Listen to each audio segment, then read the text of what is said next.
Oui, comment tenez-vous? La Pologne est là. Président, c'est François là.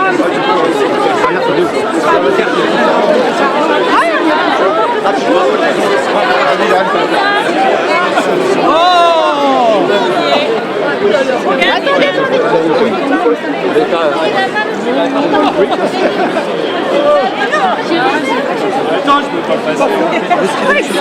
Je veux vous saluer. Merci à vous, François. Je veux vous saluer, merci. Non, monsieur Hollande, merci. Merci. Tout ce que vous avez fait, merci. Merci, Lambeau. Oui. Bonjour, mon président. J'arrive. Je vous remercie. Allez vous mettre sur le côté maintenant. Je vous remercie. Et dire que Stéphane Le Foll l'a porté tout au long de ces dernières années. Et je voudrais lui rendre un hommage à cette occasion. Comment être un bon ministre de l'Agriculture? C'est une question qui peut être posée aujourd'hui à mesure que les candidatures s'affirment.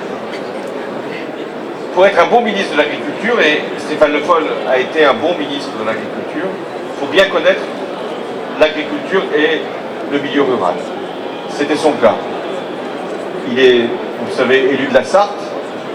Il n'est pas le seul, mais c'est un élu de la Sarthe qui connaissait bien son territoire et qui connaissait bien les agriculteurs de son département. Il avait fait des études aussi qui en faisaient un économiste de l'agriculture.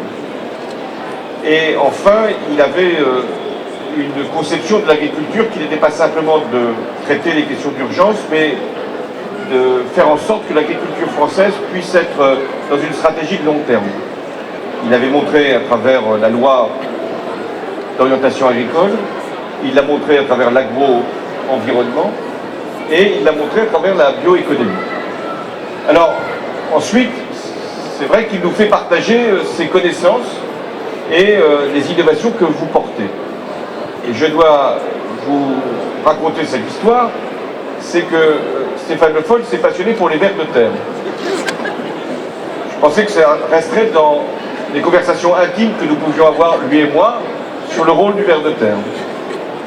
Et un jour, il a présenté une communication au Conseil des ministres sur le ver de terre.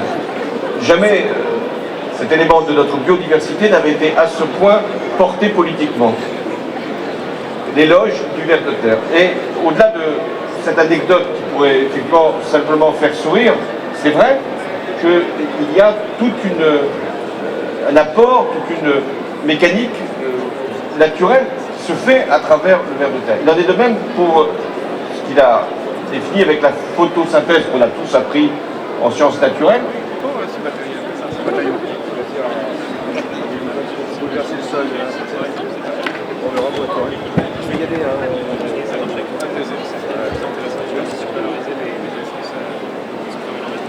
C'est ça. J'aurais un cours particulier. Vous avez pas ça dans la bosse? C'est pas Dani. Vous êtes dans le développement. Oui. Ça serait bien. Bon, il faut qu'on le fasse là, vite. D'accord. Ouais. Bon les gars, Comment on va? ouais, ça c'est la jeunesse. Hein. Comment on va?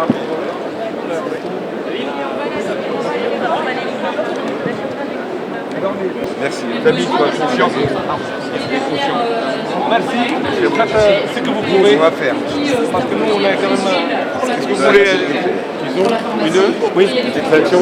Sûr? D'accord, c'est ça. Cette petite rencontre. C'est bon. Monsieur le Président, vous avez entendu ce monde en colère, ces éleveurs en colère, notamment parce qu'ils étaient de canards notamment ont été détruits.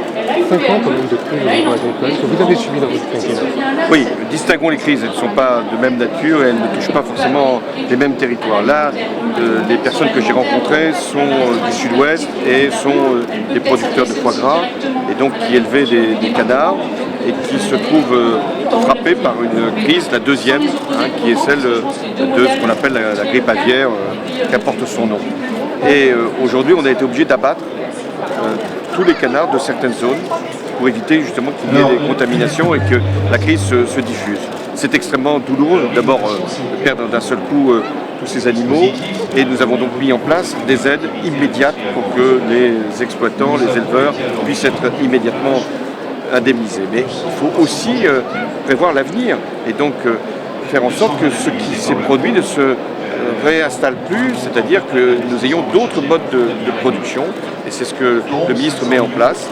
Alors voilà une crise qui avait déjà été très dure et que nous sommes obligés de régler une deuxième fois avec des aides et avec d'autres techniques de production qui vont être diffusées et aussi la prise en compte de situations dramatiques pour un certain nombre d'éleveurs.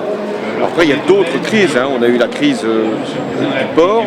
C'était très violent l'année dernière parce que c'était un ensemble d'exploitants qui étaient en très grave danger. Là, on a pu apporter des solutions, notamment par l'exportation. Et je veux insister là-dessus. C'est l'agriculture ouverte qui permettra de trouver des solutions et pas l'agriculture qui se refermerait sur elle-même. Donc, l'exportation, le marché mondial, c'est très important. Monsieur le Président, dans ces cas-là, ce que vous visez, c'est ceux qui veulent dire aujourd'hui que l'Europe, ça suffit. C'est ceux qui veulent s'enfermer. Oui, directement, ceux qui préconisent qu'on se ferme par rapport au monde, alors que nous exportons, nous, la France, nous exportons nos produits partout dans le monde. Et nous ne pourrions pas continuer à le faire si nous mettions des barrières douanières très élevées qui dissuaderaient les pays de nous acheter nos produits parce que nous ne pourrions pas non plus leur acheter un certain nombre de produits. Et la deuxième contestation que je mets en cause, c'est celle de l'Europe. Sans l'Europe, sans la politique agricole commune, il n'y aurait plus d'agriculture française. Alors qu'il faille réfléchir, travailler, je l'ai fait, à me préserver la politique agricole commune et à la réorienter, oui. Qu'il faille sortir de l'Europe, je dis non, parce que ce serait la fin de l'agriculture française. Vous avez vu des sondages au niveau de l'élection présidentielle, Marine Le Pen est en haut, très en haut. Elle ne bouge plus, maintenant, elle est très en haut. Qu'est-ce que vous pouvez dire aux Français? Mais là, il ne s'agit plus simplement d'exprimer de la colère. Il s'agit de dire ce que l'on veut pour l'avenir du pays. Et ce que propose le Front National, je prends l'exemple de l'agriculture, est totalement contraire aux intérêts de la France, de l'agriculture française. Car la fin de la politique agricole commune, la fin de l'Europe et aussi le protectionnisme, dont on voit d'ailleurs un certain nombre de dangers avec déjà les premières décisions qui sont prises par l'administration Trump. Donc il y a là un modèle qui n'est pas le nôtre. Ce n'est pas les solutions qui viennent de l'étranger qui doivent être ici proposées. Ce sont les solutions qui correspondent aux intérêts de la France et dont l'Europe fait partie. Merci beaucoup.